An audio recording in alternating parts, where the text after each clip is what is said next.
Realmente, todo ano tenho vindo aqui a Vitória para ver o que Deus está fazendo na questão do empreendedorismo e também para falar um pouquinho sobre como é que eu enxergo esse futuro. Geralmente eu falo sobre algum tema que tem a ver com empreendedorismo, num painel, numa série, na conferência mesmo, como foi acho que o ano passado, como assunto principal. E no final eu acabava falando sobre o outlook econômico, sobre a conjuntura, o que acontece com o país, com o Brasil, na minha opinião, que é só realmente a minha opinião. Vai ficar todo mundo sempre perguntando. Então agora pedindo, você podia fazer essa palestra do outlook econômico? Então eu vou tentar aqui, no meu tempo, que é até 10h30 essa sessão, né? É isso? Falar sobre isso e, nesse contexto, falar daquilo que, como é que eu estou me posicionando também como pessoa, né? Obrigado. Para baixo vai para frente. Parece o Brasil.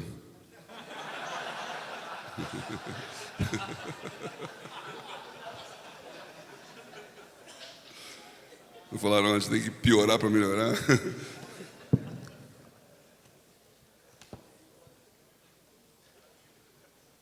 E o mais importante, e eu queria deixar isso bem claro no começo, né? Eu faço essas palestras. Ontem mesmo eu estava conversando com o meu amigo, que é o presidente de um banco internacional aqui, né?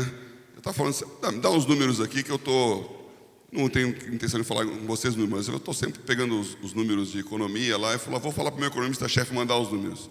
Aí ele ficou mandando o número, falou, olha, o cara está viajando, o cara está não sei aonde, o que você quer? Fala isso, fala aquilo.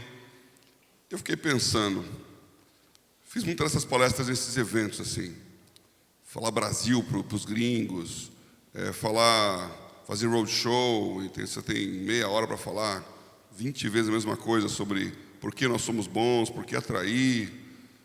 Há um ano atrás, até contei já para a pessoa aqui do Valore, né? Eu estou nessa minha dúvida sobre como é que eu me posiciono também, o meu tempo, né, entre os grandes ideais brasileiros e o dia a dia dos negócios e dos ministérios também. E eu sempre faço parte da reunião anual do BID, Banco Interamericano de Desenvolvimento, que este ano não aconteceu porque era para ser na China e o governo chinês não deu visto para o enviado venezuelano. O BID ele reconhece o governo Guaidó como sendo o governo da Venezuela. A China reconhece o Maduro. E aí então, há uma semana do evento ele foi cancelado porque o governo da China não queria dar o visto para o representante que o BID tinha. Aí os Estados Unidos entrou dizendo que se não fosse ele não ia ter reunião. A China pensou que o Trump estava brincando e ele cancelou a reunião. Cancelou, imagina só, milhares de pessoas, agenda, tudo, não teve. Então, nessa reunião anterior, que foi na Argentina, eu estava lá pensativo se eu devia ou não devia participar desse negócio, sabe, esses altos ideais, essas reuniões de grandes efeitos. É uma história comprida que eu não vou contar aqui não, mas em toda reunião tem o lado do mercado, que todo mundo conversa, os bancos conversam com as pessoas, falam, e depois no sábado e no domingo tem a reunião da Assembleia Anual do Banco, que são os representantes dos países que fazem a Assembleia Oficial, aprovam orçamento e fazem discussões econômicas. Me convidam para essa reunião também, mas eu vou como observador, porque é só para os ministros das fazendas de cada país e a sua delegação falar, né? E a Assembleia se instala quando elege o presidente, que é sempre o ministro da Fazenda do país, no caso a Argentina. Então estava tendo a reunião lá de Assembleia e instalação, e estou esperando ali, né, de repente vem um cara falar, senhor Paulo, sim, me acompanhe. Eu fui acompanhar, olha, o representante do Brasil não chegou, que é o ministro da Fazenda, ministro do Planejamento na época, né? Não chegou, o senhor não pode representar? Eu fiquei pensando, representar o ministro, não posso. Começa sem o Brasil. Não, é que o Brasil, por tradição, é o primeiro a falar, indicando o próximo presidente, aquela coisa da Assembleia, né? Indico para a presidente da Assembleia o ministro da Fazenda tal. Aí a Colômbia levanta e fala, eu apoio. Aí votação, por aclamação, e começa a Assembleia. E estava lá o presidente da Argentina, o presidente do banco, toda a diretoria, todos os representantes dos países, e o Brasil não estava. Atrasou.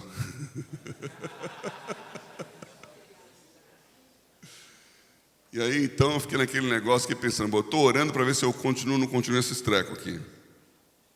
Ele está com minha esposa, né? Estamos orando para a gente voltar na reunião. Aconteceu isso. Eu pensei, sabe de uma coisa? Eu vou falar que vou. Aí, ok, eu vou lá representar o Brasil. Aí ele me deu um texto para ler. Tinha que levantar e falar assim, eu, na qualidade de governador do Banco Interamericano de Desenvolvimento, da congregação, representando a República Federativa do Brasil, indico para... Talalá. Eu não vou falar um negócio desse. Vai dar um problema diplomático. Né? Aí foram 15 minutos de tensão, porque eles me colocaram na primeira fileira, né, no primeiro banco, lá sentei. Aí do lado estava o Canadá, né, que é observador também. Ele falou, você é o ministro do Brasil? Eu falei, não. Mas eu preciso falar com você e tal. Networking, né?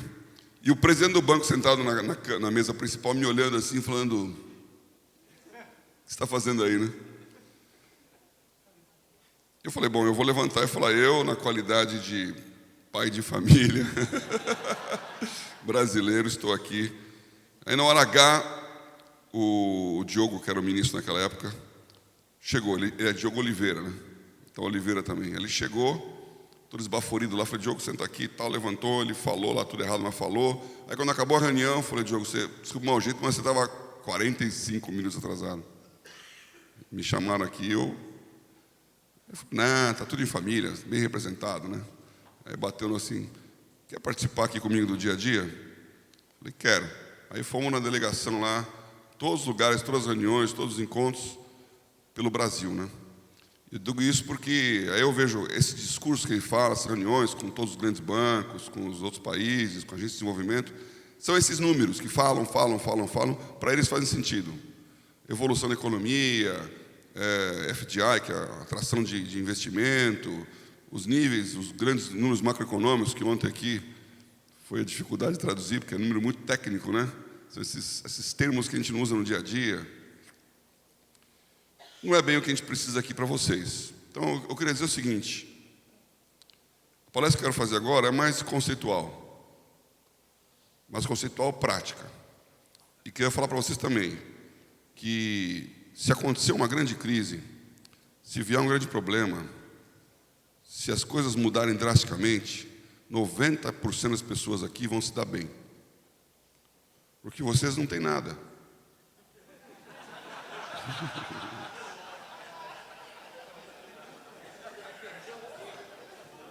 Vai perder o quê? Quando teve o plano cruzado, eu estava lá no banco ali, né? Março de 90, a Zélia falando, o dono do banco, o acionista, estava desesperado, porque o dinheiro estava bloqueado. Eu estava pensando,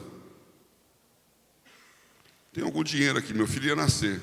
Eu entendi aquilo, eu falei, estão mudando, estão bloqueando tudo, era uma quinta-feira. Eu vou torrar a minha grana enquanto eu posso. Eu disse, com licença, deixou o pessoal falando, peguei a minha mulher e falou, vamos fazer compra?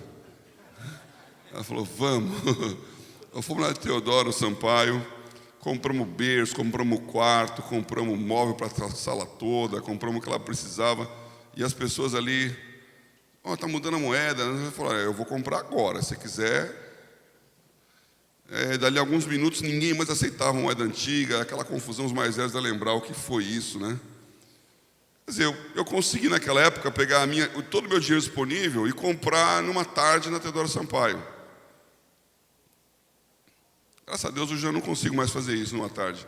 Mas o problema é esse, quando você tem pouco, e mais do que isso, não é que você não vai perder muito, é que a oportunidade bate na tua porta. É hora de ruptura, é hora de transição. Então, não se apavore com crise. Se o mundo inteiro entrar em convulsão, você como brasileiro aqui, você como oportunidade de negócio, você como cristão diante disso, tem uma grande chance. Olhe a oportunidade, porque o jornal vai falar notícia dos grandes. Esses caras vão arrancar o cabelo. Você não. Você tem a chance de aparecer quando o grande está bambo.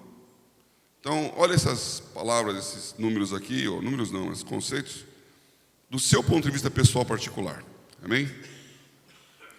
Ganhamos. E agora? O ano passado eu falei aqui, eu lembro que eu fui bem claro sobre as alternativas de governo, né? Estava muito, e todo mundo torcendo para que o Bolsonaro ganhasse. Mas a pergunta é, o que vem depois do Bolsonaro? Porque, apesar dele ter todo o discurso que nos agrada como cristãos, ele é uma incógnita. O que ele ia fazer? O que ele ia conseguir? Hoje já temos 7 meses de governo, 8 meses praticamente. Dá para ver muita coisa, prós e contras. E dá para ver o que está faltando, né? O copo meio vazio, como até falei no ano passado. Então, o que vai acontecer agora? Em termos de economia, que eu chamo de humor econômico, o humor econômico é a soma da realidade com a expectativa. Eu aprendi isso fazendo operação de câmbio muitos anos atrás. Quando você vê lá as projeções de moeda futura, quanto vai valer o dólar daqui a 6 meses, o iene, o franco suíço, o euro, tem monitores Reuters e tal, você tem as moedas sendo negociadas em todos esses lugares. Como é que eles calculam o preço de algum ativo futuro? Eles pegam o valor do presente e jogam uma expectativa. E essa expectativa geralmente é baseada na taxa de juros. Eu ia colocar fórmula, mas acho que é bobagem. A expectativa nunca é se vai acontecer uma crise, estou achando que vai piorar. A expectativa é a realidade observada. Por isso, francamente, quase nunca o preço daqui a 6 meses hoje é o preço que vai acontecer daqui a 6 meses. Porque ele vai mudando conforme as coisas vão acontecendo. Então, dia a dia vai alterando. Por isso, quando eu acho que vai acontecer uma grande ruptura, eu me adianto e compro. Porque o mercado ainda não embutiu aquela expectativa se ela não é fundamentada. Então, o grande jogo aqui é entender a realidade. Tem gente que nem a realidade entende. E saber se a sua expectativa ela é factível, realista, provável ou não. Risco não é o problema, porque nós vivemos no mundo do risco. Teve o filho de um amigo aqui até que me pediu um tempo atrás, que livro que você me indicaria para ler, né? Falei, em que área? Falou, essa parte de matemática, de negócio e tal. Eu falei, tem um livro fantástico, já meio antigo, do Bernstein, que chama Against Gods. Em inglês, em português é Contra os Deuses, é uma coisa assim, né? Desafio aos Deuses. Desafio aos Deuses. Fantástico esse livro. É a história do risco. Nós precisamos andar com o risco junto. Sou engenheiro, o livro começa falando assim, é impossível construir uma válvula que nunca falhe. É impossível. Engenharia, sou civil. É impossível construir uma barragem que nunca desmorone. Temos exemplo aí. É impossível fazer uma ponte que aguente todo o tráfego. É impossível. Então você tem que dar admitir um risco. Eu quero uma válvula que falhe uma vez a cada 1 milhão. Aí eu consigo construir. Eu quero uma barragem que tenha um tempo de recorrência, ou seja, uma chuva histórica de 500 anos. Então, estatisticamente, demore 500 anos para que uma chuva venha maior do que ela pode suportar. Aí eu consigo construir. Eu tenho que admitir risco. Portanto, se você está tentando fazer um negócio blindado de risco, você nem no governo mais você pode trabalhar, porque hoje tem risco de ser funcionário público. Então, você precisa admitir risco na vida. A questão do risco é que ele seja previsível. E não é nem alto nem baixo, é previsível. Ou seja, se eu conseguir mensurar o meu risco, prever o risco, mesmo que ele seja alto, é alto ganho. Aí é de acordo com o coração de cada um. O que não pode, como muito cristão faz é dizer, seja o que Deus quiser, né? Vou comprar, Deus vai abençoar. Então, você espera em milagres, você crê em milagres, eu também creio em milagres, já vivenciei milagres. O que não quer dizer que você não tem que ter a sua opinião sobre o que vai acontecer. Então, risco previsível segura a sua história. O alto define um alto retorno, o baixo define um baixo retorno. Então você vai investir num título público, baixo retorno. Tem risco? Tem. O risco do país quebrar, baixo risco. Se você vai para derivativos, alto risco. Aproveitar aqui, a gente passou até no grupo do bem, está passando, e eu recebendo muitas pessoas falando sobre opções binárias. Opções binárias não é mercado financeiro. Opção binária é jogo. E aí, então, o risco é altíssimo, porque ele não é previsível. Você não consegue prever o risco de uma roleta.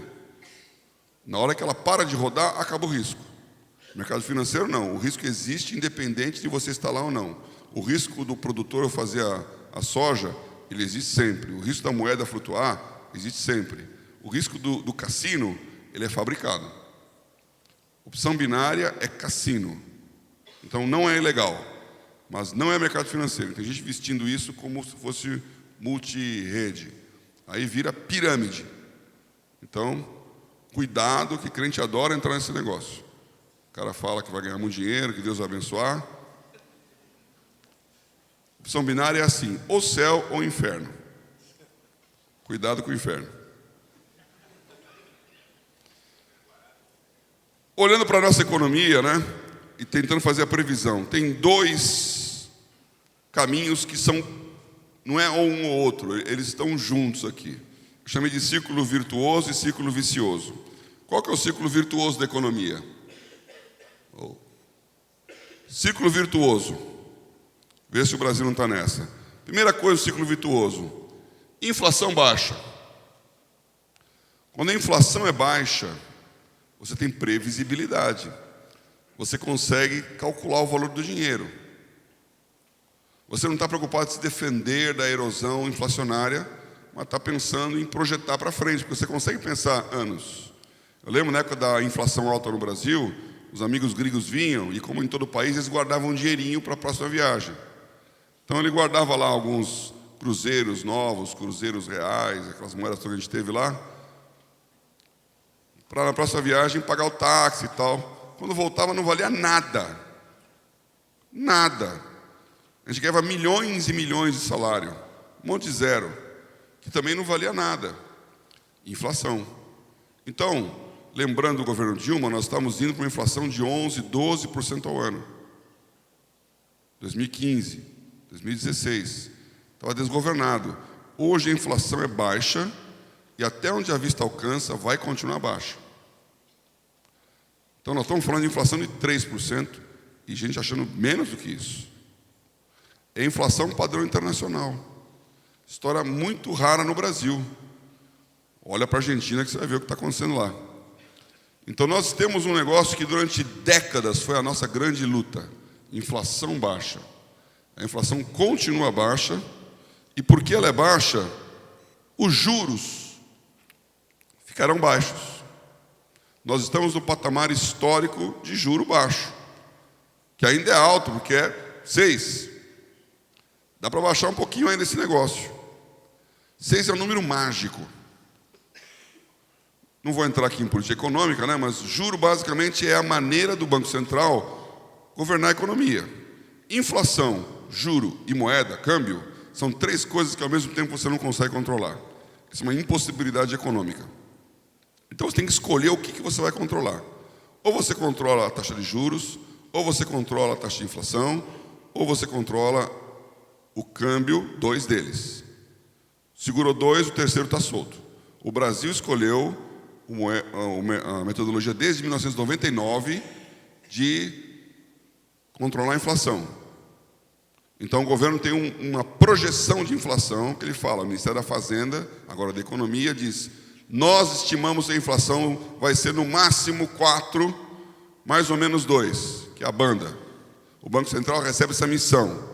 Você tem que manter a inflação nesse patamar. Como ele controla? Juro. Qual a consequência? Dólar solto. Antes disso, de 99, era âncora cambial. O que ele controlava? Ele controlava o câmbio. Ele dizia qual era o valor do dólar, tentando com isso segurar a inflação. O que acontecia? Taxa de juros solta. Então a taxa era 40% ao ano, que criou toda a dívida brasileira, que não existia antes. Nós fomos crescendo nosso endividamento com juros altíssimos, segurando a inflação, que não segurou direito, com o câmbio. Foi assim que a Argentina quebrou e o Brasil quase. Em 99, quando o Arminio Fraga entrou, colocou o Inflation Target e fez o câmbio oscilar. Hoje nós estamos num momento muito bom, porque o juro baixa. Agora, quando ele baixa de 6%, tem um outro efeito colateral. Toda a indústria de fundos trabalha com essa previsão de retorno. você começa a ter o juro do CDI muito pequeno em relação ao ganho que a pessoa precisa para viver. Você começa a ter todos os fundos atuariais, que tem meta de previdência, de entregar por resto da sua vida o seu dinheiro, não atingindo a sua meta atuarial, aplicando na Selic, que é 6% ao ano, basicamente. Então esse povo tem que se mexer, porque de repente aquilo que era mamata, era fácil, era botar no título mais seguro, que é o título público, com a maior liquidez, que é a Selic, e com maior rentabilidade, que é o juro alto brasileiro. Fácil ser gestor de capital assim. Põe tudo lá na renda fixa e acabou a história. Então o Brasil é intoxicado em renda fixa, intoxicado em caderneta de poupança, intoxicado em títulos públicos. E a renda variável, mercado de capitais, risco, ele é pequenininho. Quando o juro fica baixo, essa turma toda tem que se mexer. Então não interessa nem o Bolsonaro, a notícia, o Trump, nada. Se o juro está abaixo de 6, toda a indústria de fundos vai ter que procurar ativos mais arriscados. E começa então a construir uma curva de juros e de crédito. Então hoje você está ouvindo falar de LCI, LCA, que um tempo atrás nem existia esse assunto. Fundos multimercado, crescimento da bolsa, porque esse dinheiro começa a migrar daquela piscina imensa da renda fixa para a piscina pequenininha da renda variável. Esse é um processo que está acontecendo e vai continuar acontecendo. E vai investir na economia real, vai investir em mercado imobiliário, vai investir em investimentos de fábricas e empresas, vai investir em fundos de startups, o crowdfunding. Então, isso é um movimento que vem para ficar, não é porque o governo falou ou não falou, é porque o juro está baixo. E a turma tem que se virar. Então, o juro baixo traz diversificação de portfólio. Nós estamos nesse momento aqui no Brasil. Diversificação de portfólio, capital para investimento de risco. Você começa a ter gente que fala assim, eu admito correr mais risco do que eu corri antes, porque eu quero mais resultado. Então, oportunidade de risco, que é o negócio da empresa, por isso que juro é política econômica. Você baixa o juro, o empresário pensa, vou construir mais uma fábrica, porque o retorno do negócio começa a ser maior do que o retorno no mercado financeiro. Ninguém é tonto de gastar tempo, dinheiro e risco para fazer uma fábrica, contratar um monte de gente, ter toda a burocracia, o custo do Brasil, para no final da história ganhar igual ao que a Selic te dá, sem fazer nenhuma força. Então você vira um rentário, você está lá rentabilizando dinheiro, botando no sistema financeiro. Quando o sistema financeiro começa a diminuir, a economia real começa a crescer. Este fluxo está acontecendo no Brasil já há algum tempo, vai intensificar. E quando o capital começa a entrar, não é só o dinheiro do brasileiro que vai para isso, é principalmente, primeiro, o dinheiro do estrangeiro. Se você olhar a Bolsa de Valores hoje, na época do Nas de Narras, os mais antigos aí, que era a especulação da Bolsa, cassino, não sei mais o quê, a Bolsa girava de 50 a 100 milhões de dólares por dia. Então, um cara conseguia movimentar a prata e fazer especulação com Vale, Petrobras, Sharp, Paranapanema, que eram as ações da época. Hoje a Bolsa brasileira movimenta 4 bilhões de dólares por dia. Não dá para um cara falar, eu vou movimentar o mercado. E desse dinheiro, a maior parte, ou seja, sempre mais de 50%, a gente chega a mais de 70%, é de dinheiro de gringo. Que está olhando o Brasil e pensando, vai dar certo aqui, vou comprar as ações. Então o capital estrangeiro está entrando. Ele entra nesse capital para investimento em bolsas, mas ele entra principalmente no que, a minha conversa com o economista lá do Bank of America, FDI, que é investimento estrangeiro direto. Então, quando uma multinacional vai construir uma fábrica aqui e bota grana, FDI. Quando tem uma compra da privatização e vem o dinheiro de fora, FDI. O Brasil recebe por ano por volta de 60 bilhões de dólares de investimento estrangeiro direto. E é o terceiro, quarto maior país a receber recursos do mundo. Primeiro é os Estados Unidos, tem a Alemanha, tem a China, Brasil. Por que será que o mundo inteiro põe dinheiro aqui? Porque eles acham que tem um retorno. E o retorno de uma fábrica de automóveis não é um ano, não é o Bolsonaro. Eles estão pensando 20, 30 anos. O FDI é dinheiro estável.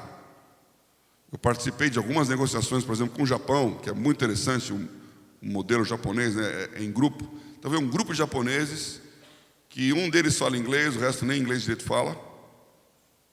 Vem fazer a pergunta. Ele faz a pergunta: como funciona aqui o mercado? Aí você explica. Aí o cara traduz para os outros. Ele diz, volta aqui.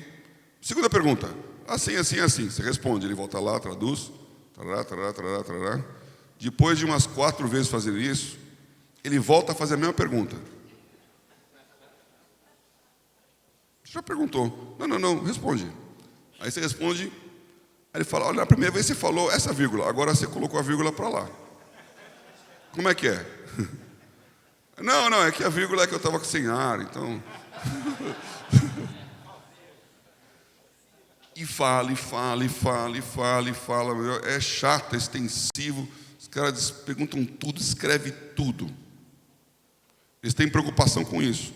Nessa reunião do BID, por exemplo, estava o Japão lá também, estava o ministro do Japão lá, e o japonês estava envolvido na coisa, estava do lado lá comigo lá, perguntando: quando que o ministro vai falar?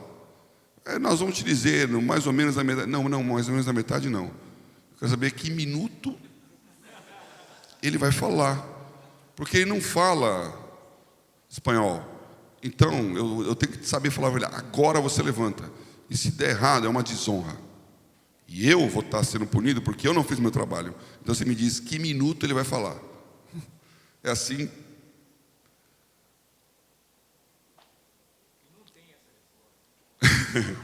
Nós aqui, mais ou menos em meia hora deve começar, né? Agora, quando ele põe o dinheiro, Aí vem uma grande crise mundial, as pessoas, os caras vão tirar o dinheiro. Não, não tira o dinheiro, não. Não, não, já pensamos, se acontecer isso, acontece aquilo, se for assim, assado. É estabilidade, eles investem para longo prazo. E esse investimento de risco que vem e entra no Brasil e está entrando forte, ele baixa o câmbio, porque é dinheiro entrando. Então vocês lembram naquela época maravilhosa do Brasil, virtuoso, né? Dólar 1,50, 1,60. E o Manteiga falando: precisamos levantar o dólar, precisamos impedir não sei o quê, porque o mundo inteiro queria colocar dinheiro no Brasil. E aí o dólar que flutua, ele flutuou para baixo, e nós aqui vamos ficar ricos em Miami, né? Vira o Dame Doce da Argentina lá, né? Comprar tudo, porque tudo é barato em dólar. E aí começa um outro ciclo de desarranjo por causa disso. Mas nós estamos entrando nesse negócio aqui, ó. Nós temos inflação baixa, os juros estão baixando. Tem até um pointer aqui, né? Maior. Aqui. Inflação baixa, check. Juros baixos, está acontecendo. Diversificação de portfólio, ainda tem muito para acontecer aqui, mas já está acontecendo. Capital para investimento de risco, aí essa pergunta tem um lado político que eu vou falar no ciclo vicioso, né? Mas já está entrando e continua na média histórica. Câmbio baixo. O câmbio está baixo? Não.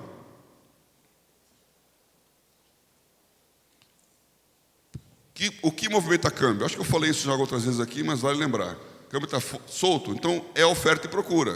Se tiver um neguinho comprando dólar e ninguém vendendo, teoricamente o câmbio vai para mais infinito. Porque eu quero comprar, ele vai aumentando o preço, aumentando o preço, aumentando o preço, ninguém vende, vai aumentando o preço. Se entrar um neguinho vendendo, ele equilibra, achou o mercado. Se tiver 3 neguinhos vendendo dólar, ninguém comprando, ele vai baixando o preço, vai baixando o preço, vai baixando o preço. Então, pressões do dólar que fazem ele comprar e vender. As saudáveis, importação e exportação. Então, quando a nossa balança comercial é exportadora, como é agora, tem mais soja sendo vendida do que produtos sendo importados. Portanto, tem uma pressão de entrar dólar na economia, e o dólar então baixa. Então, a balança comercial é um grande indicador de dólar. Mas, além da balança comercial, tem investimento direto. Então, você pode ter até uma balança comercial negativa, que é até positivo, porque está importando matéria-prima, bens de produção, então, importando equipamento, máquina, essa é uma boa importação, que é melhor do que bens de consumo. Pode estar uma balança comercial equilibrada, mas o dinheiro está entrando para investimento, o dólar baixa. E o que faz dinheiro sair? pagamento de royalty, brasileiro viajando na Flórida e instabilidade econômica. Aí você começa a remeter dinheiro.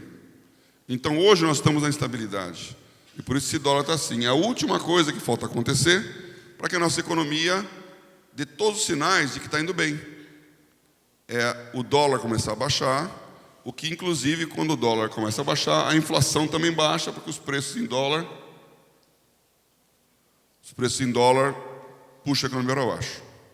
Ok nesse aí? Você vê? Tá ok, pessoal? Tá ok? Esse é o lado tá ok. Agora tem o lado companheiros. Companheiros.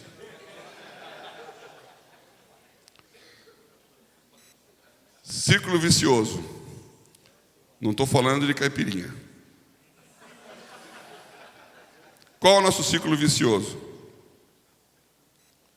Volatilidade alta. Volatilidade é um negócio muito complexo que hoje é o que acaba discutindo no mercado financeiro. Você não negocia mais preço, você negocia volatilidade. A volatilidade é a tendência de um ativo de oscilar. Ele vai para cima, para baixo, para cima, para baixo. Então, foi uma das grandes sacadas da física que foi para a economia, que é o modelo Black-Scholes, deu um prêmio Nobel para o pessoal. Eu conheci dois deles lá, o Fisher Black e o Merton Miller. Tiveram essa sacada. Olha que eu estudei física, então eu até entendo esse negócio. Teve um cara lá no passado que foi calcular a probabilidade de uma gota de óleo deslizar numa superfície de água. Qual que é a chance dele para a esquerda, para a direita, para cima e para baixo? E ele calculou uma formulação matemática pesada, de equações diferenciais não estocásticas, um negócio bem de matemático, para calcular a probabilidade daquela gota se movimentar. E botou o paper dele lá, estava lá, chama lema de Ito. O que o Fisher Black olhou? Falou, a gota de água, ela pode ir para qualquer lugar, mas na hora que ela vai para uma direção, ela tem uma tendência ou inércia de continuar naquela direção. O preço também é assim. Ele pode subir, pode descer. Mas se ele está subindo, tem uma tendência de continuar subindo. Está descendo, uma tendência de continuar descendo. E o que muda essa tendência? Volatilidade. Aí ele pegou aquela matéria toda, calculou um método de calcular o preço de uma opção. Foi isso na década de 70. Ficou milionário, porque ninguém sabia calcular o preço. E ele tinha uma fórmula. E qual é o grande segredo dessa fórmula? Calcular a volatilidade. Se o negócio está muito nervoso, tem chance de subir muito e cair muito. É arriscado. Se o negócio está muito calminho, é mais previsível. É tranquilo. Então, ambientes de alta volatilidade, eles dão grandes riscos, grandes prejuízos. Então, quando aumenta a volatilidade, aumenta a incerteza. O que vai acontecer? Nós estamos num momento de incerteza política e econômica. Tinha um monte de perguntas com o Bolsonaro. Algumas delas estão se respondendo. Vai diminuindo a volatilidade. Mas outras estão aumentando. Porque o nosso amigo lá, por exemplo, está cutucando agora o meio ambiente. Precisava? Então, eu não sei, já conversei com um monte de gente aqui. Tem um pessoal que acha que ele é brilhante, porque ele vai criando esses fatos malucos para desviar a atenção. E outros têm certeza que ele é... eu diria. Tem uma inteligência emocional baixa. Que ele não fica sem responder. Fica quieto. Então ele cutuca. Quando ele fala que o desmatamento não aconteceu coisa nenhuma, essa é a invenção da esquerda, que ontem está pondo fogo na floresta, pode até ser verdade. Mas o assunto desmatamento, o mundo inteiro fala. Quem viaja para fora sabe o que eles falam do Brasil. Eles falam de futebol, carnaval, Amazônia. É um assunto que está no imaginário mundial. Então, se falar que o Brasil mudou a Previdência, o pessoal não está nem aí com essa história. Não dá manchete em nenhum jornal do mundo. É bom para nós. Mas se falar, estão derrubando a árvore da Amazônia, o cara fala, meu filho vai morrer por causa desse louco lá. É um assunto sensível. E vai bater na nossa economia, porque daqui a pouco vai ter pressão na exportação do agronegócio por causa do meio ambiente. Aí mexe no preço. Acabamos de conseguir uma baita vitória, que é o Mercosul com a União Europeia. A França, que nunca gostou, agora tem um baita argumento para dizer: não vou fechar não, porque a Amazônia.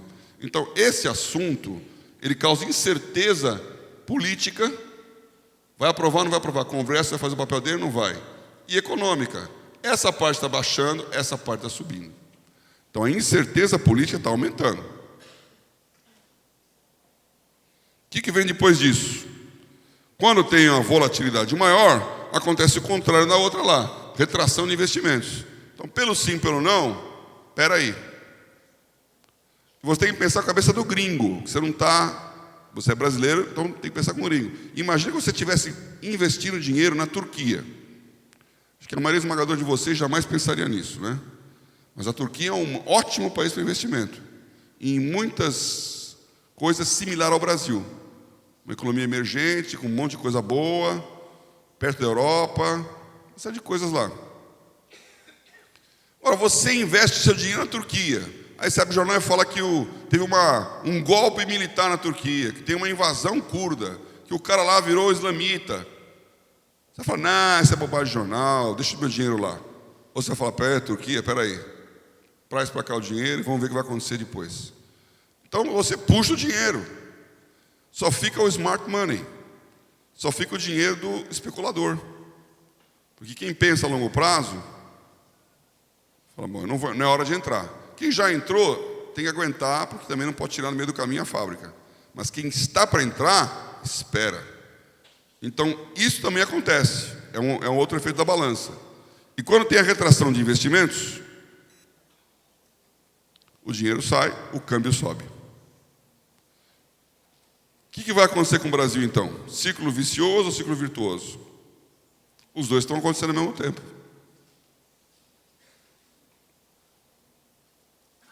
Agora, eu falei, ciclo virtuoso começa com inflação baixa. Ciclo vicioso começa com volatilidade alta. Então, câmbio alto e inflação alta. O que gera inflação baixa?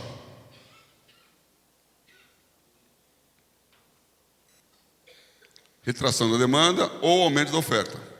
Então, eu acho que nós vamos ter boas notícias da inflação, porque existe uma retração da demanda, ou seja, a economia ainda está meio travada. O Brasil não cresce a 5, 6, 7% ao ano. Então, crescendo a 1%, tem ainda... O empresário não consegue colocar no preço, porque senão ele não vende. Então, a economia está devagar, isso mantém a inflação quietinha. E nós temos uma economia devagar. E aumento da oferta é a globalização. Foi o que o Collor fez lá. Ele falou: importa carro. O preço do carro do Brasil mudou, a qualidade do carro é outra. Globalizou. Então, eu acho que dá para dizer com muita certeza que a inflação vai continuar baixa. Então, o primeiro fator do ciclo virtuoso, ele está presente. E o que gera volatilidade alta, que é o primeiro fator do ciclo vicioso? Instabilidade política, que eu já falei, mas é basicamente, o que é político? Futuro, eleições. Então, o povo lá de Brasília está pensando na próxima eleição. E começa a instabilidade. E essa briga está aí. O PSL vai conseguir ser fiel aí às premissas e não se tornar politicamente, eleitoralmente preocupante? Aí o Frota sai, vai para o PSDB, o outro não sei o quê, faz brigas internas. Então, é de se esperar que um partido que não tem tanta institucionalidade seja fragmentado. Então, o futuro político no Congresso não é tão brilhante assim. Outra coisa que dá instabilidade política: conflito de poderes. Judiciário brigando com o legislativo, brigando com o executivo. Já dá para perceber que isso está acontecendo e continua acontecendo. Tem lá os apagadores de incêndio, mas isso não vai diminuir, até porque o nosso executivo não leva desaforo para casa. Então ele xinga a mãe do cara.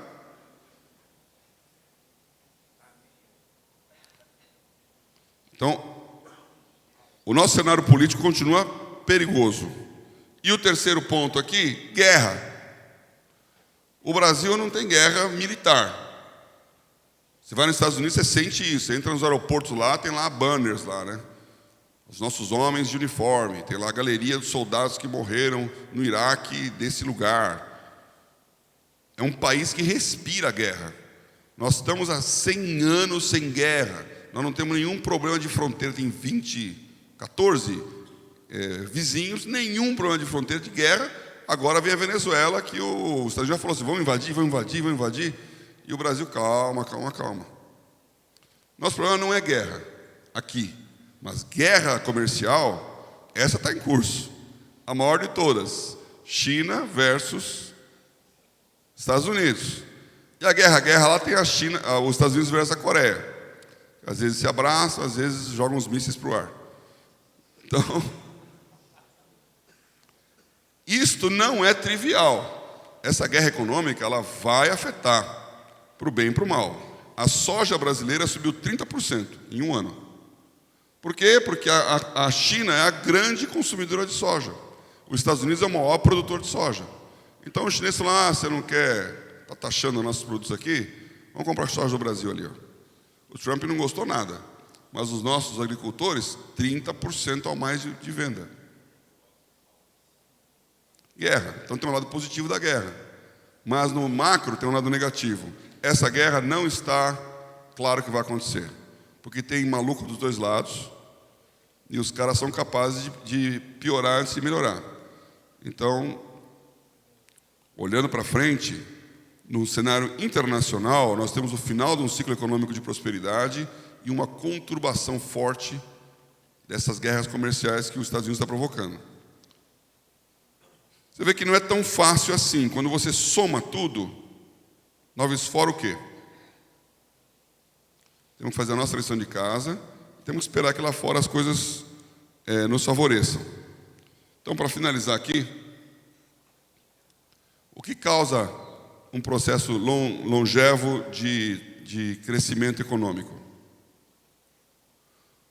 Estabelecimento de políticas públicas de longo prazo. E aqui eu quero bater uma tecla que eu bati o ano passado, eu acho que continua fundamental. É o seu lado cristão cidadão. Então, como negócio, se você está mais afetado por aquilo que é esse ciclo virtuoso do Brasil, invista. Porque a inflação vai continuar baixa, o portfólio está sendo diversificado, o dinheiro está procurando oportunidade e você pode pegar esse dinheiro.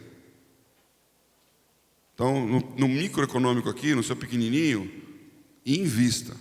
Você está preocupado com os grandes ideais do mundo? Tem essa nebulosidade toda pela frente aí que foi colocada. Agora, para nós como cidadãos, como cristãos, o que faz uma longevidade de política pública?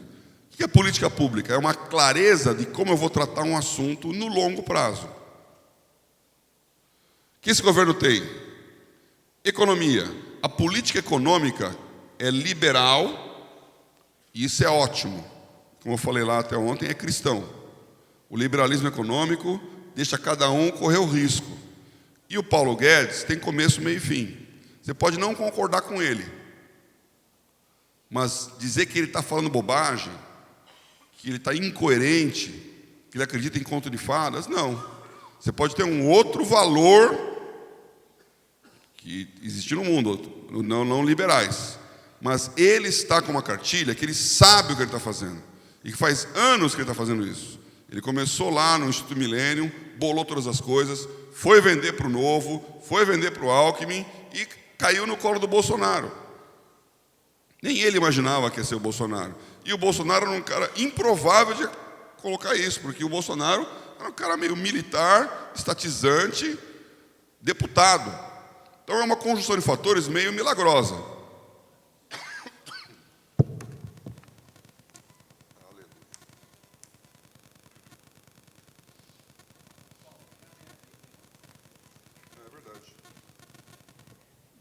Tem duas abertas, eu peguei a fechada.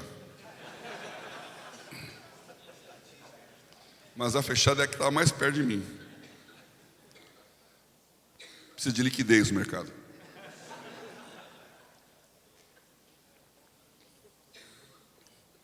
Então, eu creio que realmente é uma coisa muito espiritual que essa conjunção deu certo aí. E um casamento que está lá, o posto Ipiranga funcionando.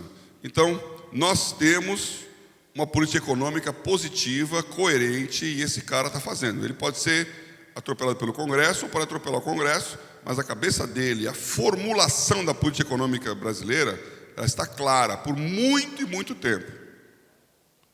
Eu fui conversar com o ministro de Desenvolvimento e Comércio do MIDIC, uns anos atrás, governo Dilma, para falar de mercado de capitais, e ele falou assim: não me venha falar de mercado de capitais, porque nós aqui no Brasil não vamos cometer o erro dos Estados Unidos. Eu falei: qual é o erro dos Estados Unidos? Vender todas as suas empresas do mercado de capitais para os chineses. Eles estão comprando tudo na Bolsa Americana, os Estados Unidos está perdendo tudo, todos os prédios, todas as empresas agora, tudo pelo mercado de capitais. Eu falei: quer dizer que os Estados Unidos está vendendo para a China pelo mercado de capitais. E tudo bem, vai. Vou deixar para lá, porque não dá. Se o cara acredita nisso, não dá nem para falar. Então hoje nós temos uma política econômica coerente. Nós temos uma política pública na área política, no sistema político, que é definir o tamanho do Estado, que está na direção certa. Não está avançando, mas o que está se dizendo é mais Brasil, menos Brasília. Reforma dos partidos. É uma outra guerra, porque esse pessoal não vai querer perder a mamata. Mas se você pode fazer pressão, faça para isso. Se eu pudesse, no meu mundo ideal, eu teria um aplicativo onde cada deputado não vai mais para Brasília. Ele vota ali e mora na base. Para que eu preciso juntar todo mundo lá para fazer lobby? Economiza tudo e diminui corrupção. Então, menos governo. Está na direção correta, tem muito caminho para andar. Segurança.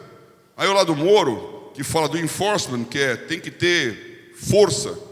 Podemos gostar ou não, podem errar para mais ou para menos, mas não existe regra que funcione sem enforcement. Então tem que bater mesmo. E anticorrupção, que é ética.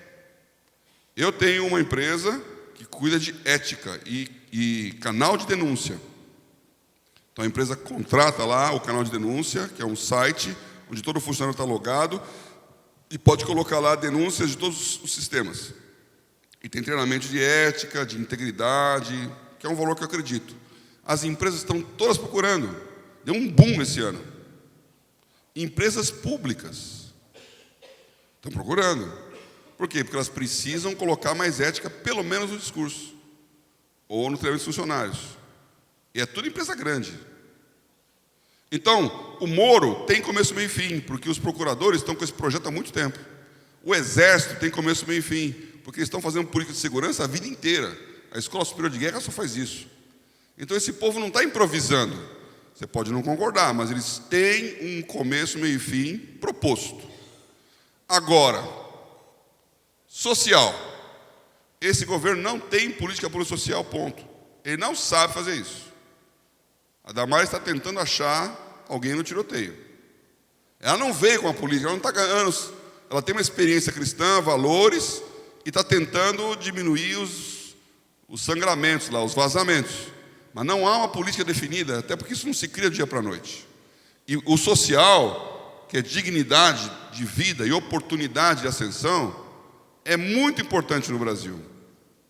O capitalismo selvagem não olha para isso. Então, como equilibrar isso? Política pública social. Isso é um assunto cristão. Se vocês quiserem, aí, não vou nem entrar no assunto que realmente já estourou meu tempo em 2 minutos. Procurem Clapham Sect. Eu já falei sobre isso uma vez aqui, né? Clapham Sect. Clapham é um lugar em Londres, é uma junção ferroviária lá, inclusive. Clap, H-A-M, Ham. É a história do Wilberforce e todo o pessoalzinho daquela época discutindo políticas públicas para a Inglaterra.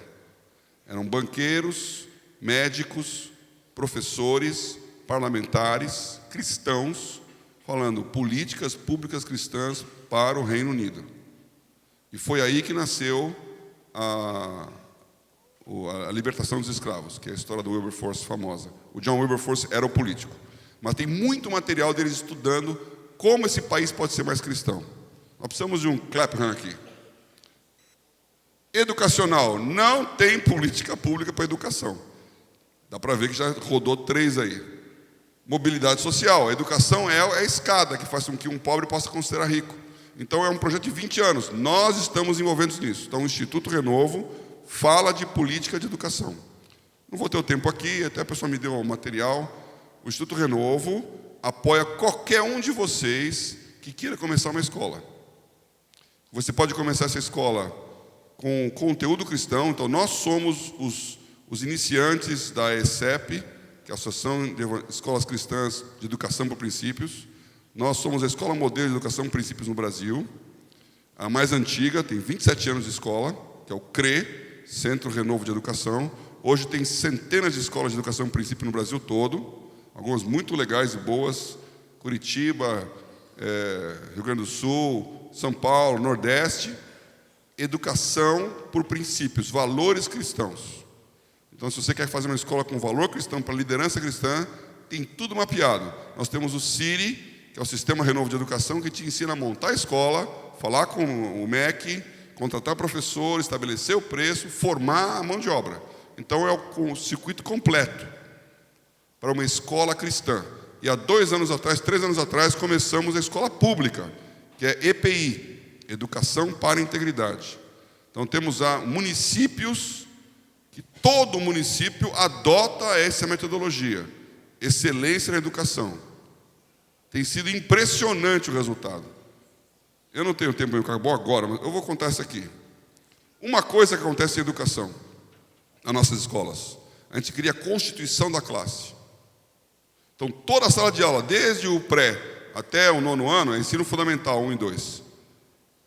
Tem a constituição, todos os alunos lá assinam, ou põem o dedinho lá se não sabe escrever, nas regras da classe. O que pode e o que não pode, e está fixado na lousa.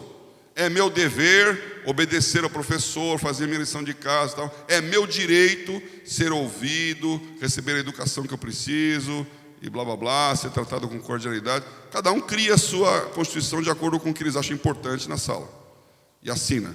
2º ano, uma menininha de 7 anos, lá do interior de São Paulo, escola pública. Escola pública. A menininha, rebelde, rebelde, rebelde. A professora que aprendeu isso da gente falou: olha, você não está seguindo a Constituição na sala de aula. Aí repreendeu, falou: olha, quero falar com seu pai, porque se você não obedece à Constituição na sala de aula, quando você crescer, você não vai obedecer à Constituição do país. E você vai acabar na cadeia. O pai veio falar com a escola. A diretora ficou apavorada, porque ela falou: você falou para a menina que ela vai para a cadeia se ela não obedecer? Numa escola cristã, existe um pacto, uma aliança entre a família e a escola. É assim que funciona a educação em princípios. Porque educação é dever do pai, não é dever do Estado. Agora, na escola pública, você não pode pedir isso. Porque já foi intoxicado com essa ideia de que ele vai colocar o filho lá, num depositório de gente, e que ele vai sair doutor rico. A qualidade é 0, o compromisso da família é 0, e ele tem um certificado, que ele sai com um certificado, mas é analfabeto funcional. Então é um problema grave, é a excelência da educação. O pai veio, era um cara de 2 metros de altura. Professora, a senhora falou para minha filha que ela vai para a cadeia se não pedir a Constituição? Como é que é isso? A mulher meio assim, segurou. A regra, tal, turuto, ele ouviu e falou: ok, entendi. Vou conversar com a minha filha. Ela voltou um doce.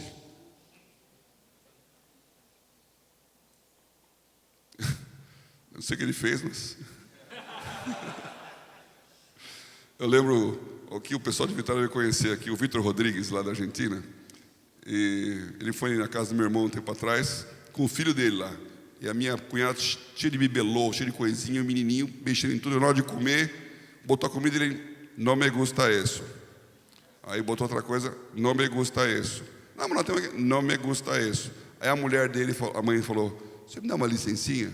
Pegou o menino, subiu a escada e... Aí ele desceu a escada, o menino sentou na mesa: me gusta todo.